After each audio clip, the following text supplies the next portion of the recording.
दोस्तों नमस्कार। 2024 का लोकसभा चुनाव आ रहा है और चुनाव से पहले जो सर्वे आ रहे हैं वो भारतीय जनता पार्टी की मुश्किलें बढ़ा रहे हैं, जीत की हैट्रिक लगाने की उम्मीद को तोड़ रहे हैं। ऐसे में भाजपा कोई ऐसा प्लान तलाश कर रही है जिससे 2024 के चुनाव में फिर से उसके लिए माहौल बन सके।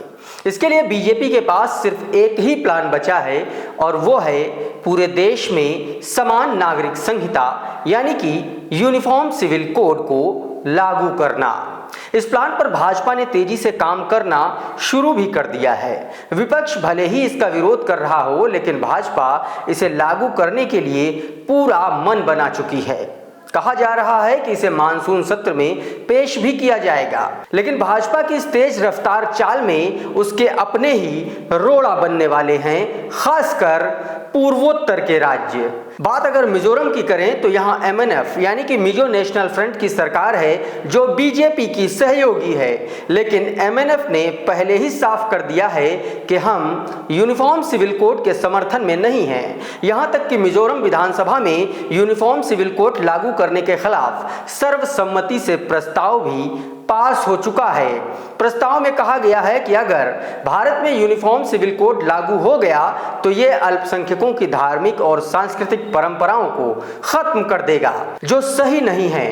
दोस्तों, कुछ ही महीने में मिजोरम में विधानसभा के चुनाव होने हैं। अब बीजेपी के सामने बड़ी चुनौती ये है कि वो इस मुद्दे पर आगे कैसे बढ़े। पूर्वोत्तर भारत का मिजोरम इकलौता ऐसा राज्य नहीं है दोस्तों जहां यूनिफॉर्म सिविल कोड का विरोध हो रहा है। नागालैंड और मणिपुर में भी इसका विरोध बहुत तेजी से हो रहा है और मणिपुर के हालात पहले से ही खराब हैं। दोस्तों, यहाँ बड़ी संख्या में आदिवासी आबादी रहती है। मणिपुर में बीजेपी की सरकार जरूर है, लेकिन कुछ महीने से यहाँ के जो हालात हैं और जिस तरीके से दो समुदाय आमने सामने हैं, ऐसे में वहाँ यूनिफॉर्म सिविल कोड पर एक राय बनाना आग के दरिया को पार करने से कम नहीं होगा। साल 2016 में आदिवासियों के लिए काम करने वाली संस्था राष्ट्रीय आदिवासी एकता परिषद इस मामले पर सुप्रीम कोर्ट चली गई थी और अपने रीति रिवाजों, धार्मिक परंपराओं को बचाए रखने की उसने मांग की थी।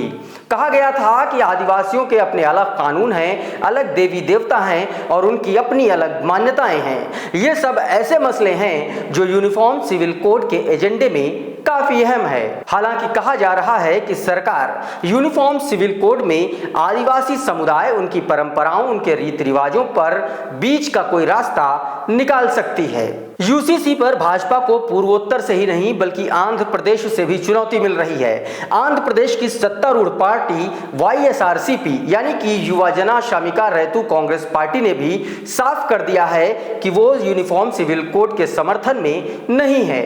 यानी कि जगन मोहन रेड्डी की अगुवाई वाली YSRCP से बीजेपी के अच्छे संबंध हैं। ऐसे में 2024 से पहले जगन मोहन रेड्डी से संबंध खराब करना बीजेपी के लिए खतरे से खाली नहीं है। दोस्तों, भाजपा के लिए यूसीसी कोर मुद्दा जरूर है, लेकिन जिस तरह से इसका विरोध हो रहा है ये भाजपा की हैट्रिक लगाने की उम्मीदों को तोड़ने वाला होगा। साथियों, आपको क्या लगता है, बीजेपी को इस मुद्दे से फायदा होगा या नुकसान? हमें कमेंट करके जरूर बताइए।